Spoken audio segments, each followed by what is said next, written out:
Olá, segundo ano, tudo bem com vocês? Eu espero que sim.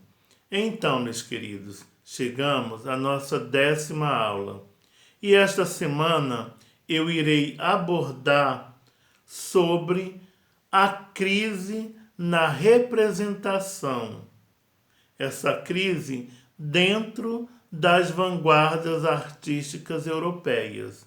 Mas antes, é importante eu lembrar a vocês da necessidade de vocês continuarem a estudar com atenção e dedicação os conteúdos que se encontram na unidade 2, capítulo 2 da nossa apostila. Então, voltando para essa crise da representação, como vimos, as vanguardas artísticas, elas instituíram uma nova relação entre a arte e a realidade, caracterizada essencialmente pelo abandono da imitação como objetivo primeiro da produção artística. A arte passa a traduzir a intenção de reconstituir a realidade a partir de seus próprios meios e afirmar a importância fundamental da subjetividade do artista. Tal ênfase na expressão do subjetivo é o que particulariza os trabalhos das diversas vanguardas artísticas no início do século XX. Momento em que um amplo debate cultural punha em questão o papel e a natureza da atividade artística. Com isso, arte pela arte e morte da arte são apenas duas das ideias que nortearam, estão norteando esses debates, o qual surge da inegável crise da representação e conduz à inevitável autonomização da obra de arte. A partir de então, a obra deixa de ter relação com a realidade e ganha autonomia como forma que resulta da percepção subjetiva do artista. Dentro de certos limites, poderemos dizer que durante as primeiras décadas do século XX, tal mudança realizou-se ainda em torno de movimentos e tendências artísticas com preocupações que comuns entre si.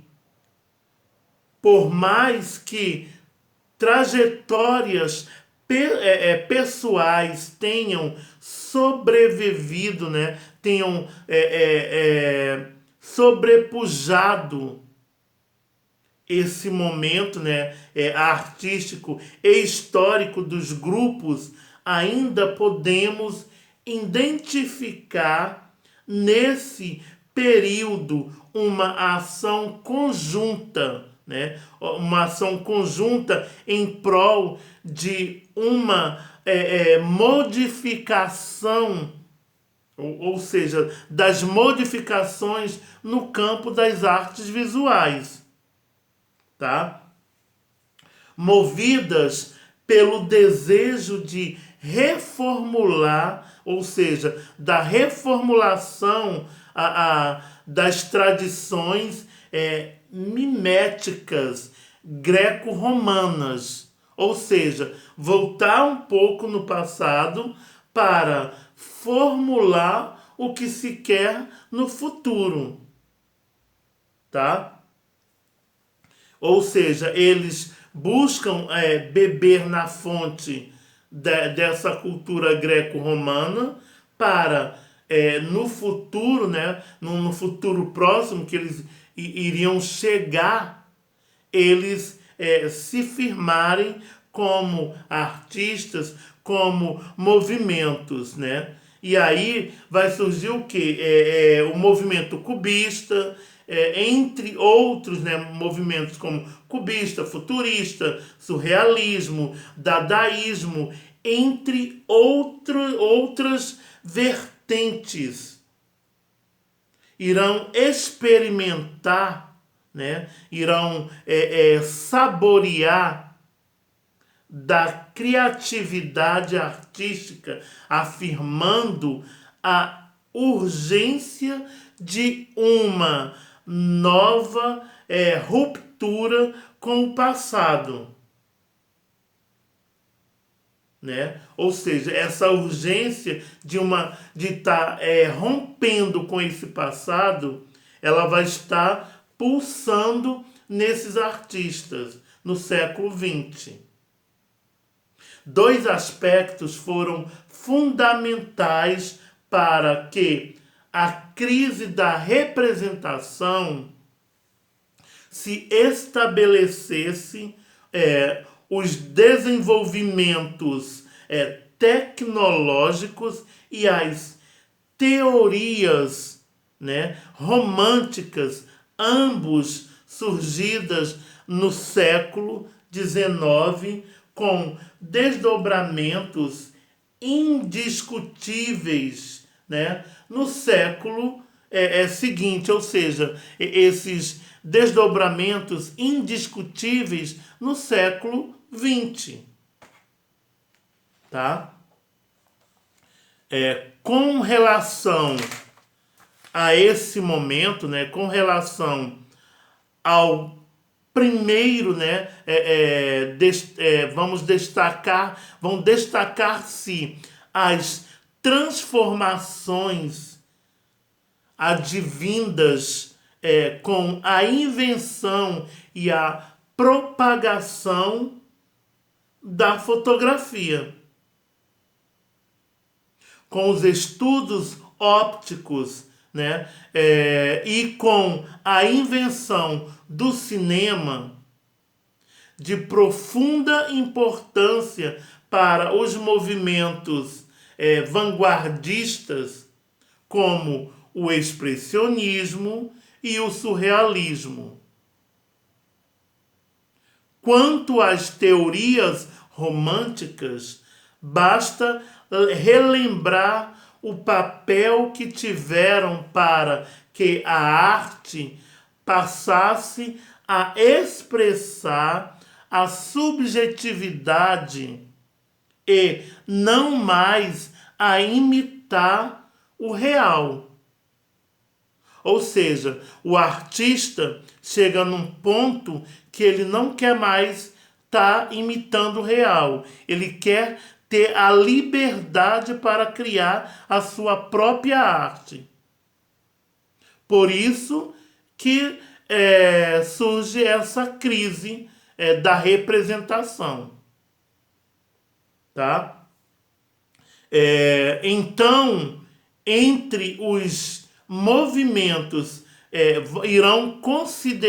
que serão considerados, né, neste momento, emblemáticos dessa revisão do papel da natureza da arte, o cubismo e o futurismo serão fundamentais para que possamos compreender os efeitos da crise da representação e o percurso da autonomia da forma artística. O questionamento da forma e a estética cubista, para muitos estudiosos, o cubismo começou com Paul Cézanne, com seus estudos sobre a geometrização das formas naturais. Ao estudar dedicadamente as formas plásticas, Cézanne transformou a ênfase visual impressionista em um enfoque intelectualizado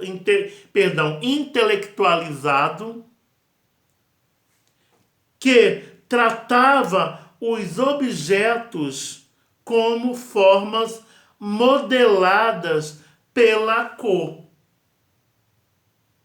Aí a cor volta novamente a ter um papel fundamental nessas mudanças no universo da arte, né? Ela vai ter grande importância, porque Paul Cézanne vai estar utilizando nas suas representações constantemente essa cor pura como forma, elementar.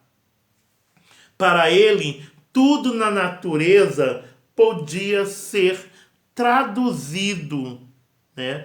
Traduzido por meio de 3 formas fundamentais: a esfera, o cone e o cilindro. 3 elementos importantíssimos, né, das formas. 3 elementos que nós encontramos também no estudo da matemática, né? Sua pintura, no início, apresentava matriz fortemente figurativa, passando a uma simplificação notável, permitindo perceber um esquema com positivos baseado em sólidos, geométricos com pinceladas planas e construtivas. Paul Cézanne, ele vai desenvolver uma pintura plástica, isto é, que transmita, né, a ideia, que possa transmitir uma ideia do peso e da substância dos objetos. Os precursores, né, vamos dizer assim, os pais do movimento cubista foram Pablo Picasso e Georges Braque. Intencionalmente interpretaram a realidade de modo plástico, né? De modo plástico, através de uma lente geometrizada, né? De uma lente geometrizante. O termo tem origem na palavra francesa cube, e a ideia dos artistas engajados era que nenhuma forma real seria transportada para as telas cubistas, tal como poderiam ser percebidas percebidas pela visão. Mas volta outras questões, mas como as formas concebidas pela mente e arranjadas em um novo espaço. Ou seja, o artista observa a natureza, mas ele não vai trazer essa natureza para a sua tela da forma que ele está enxergando ali. Ele vai modificar, ele vai trazer novos olhares para essa natureza, para essa paisagem que ele supostamente vai representar na sua tela, tá?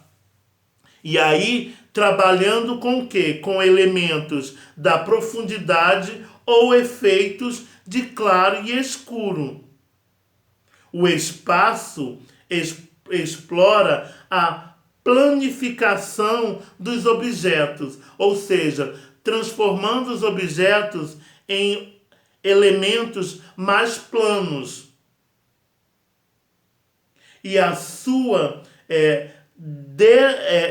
desarticulação em planos soltos, impondo essa multivisão dos objetos, em oposição à visão unifocal da perspectiva, Ou seja, eles irão colocar sobre a tela os objetos num suporte bidimensional, mas que você, ao observar esse objeto na tela, você vai poder perceber 3 dimensões, né? Profundidade, volume, textura e etc. Meus queridos, eu espero que esse vídeo seja útil para vocês, que auxiliem, que sirva de auxílio na hora de vocês responderem o seu exercício. Fiquem com Deus e não esqueça, lavem bem as mãos com água e sabão para se proteger do coronavírus. Se houver a necessidade de ir à rua, que vá com máscara e leve álcool e gel. Fiquem com Deus e até breve. Tchau, tchau.